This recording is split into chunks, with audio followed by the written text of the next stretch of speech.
కొబ్బరి చిప్పల్ని ఇలా డీప్ ఫ్రిడ్జ్లో ఎన్ని రోజులైనా నిల్వ చేసుకోవచ్చు. కొబ్బరి చిప్పలు దేవుడికి కొట్టినప్పుడు ఉంటాయి, మనం గుడికి వెళ్ళినప్పుడు ఉంటాయి. అవన్నీ తినాలంటే ఎలాగో ఉంటుంది ఒక్కొక్కసారి. వాటిని ఇలా నిల్వ చేసుకొని అవసరం ఉన్నప్పుడు ఉపయోగించవచ్చు. ఓకే, ఇవి ఏంటంటే స్పెషల్ ఏంటంటే డీప్ ఫ్రిడ్జ్లో ఇలా కవర్లో పెట్టి నిల్వ చేయడం వల్ల వీటిని తిరిగి నీళ్ళల్లో వేసి, ఫ్రిడ్జ్లో తీసిన వాటిని ఇలా నీళ్ళల్లో వేసి జస్ట్ ఇలా అంటే చూడండి ఎలా వచ్చేస్తుందో కొబ్బరి మొత్తం.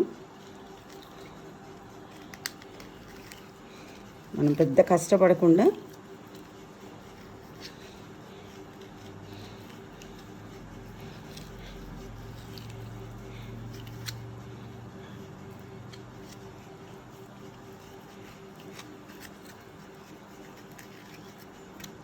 ఊరికే ఇలా ఊడొచ్చేస్తుంది అనమాట. నల్ల పెంకు కూడా రాకుండా, ఇదిగోండి ఇలా నల్ల పెంకు కూడా రాదు. ఇలా వీటిని ఒకసారి అలా కత్తితో అలా అనేసి ఇలా నేల మీద ఇలా కొడితే ఇది బయటకు వచ్చేస్తుంది.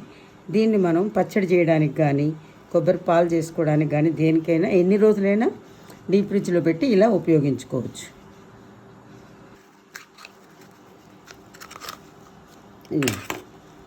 ఇలా వచ్చేస్తుంది.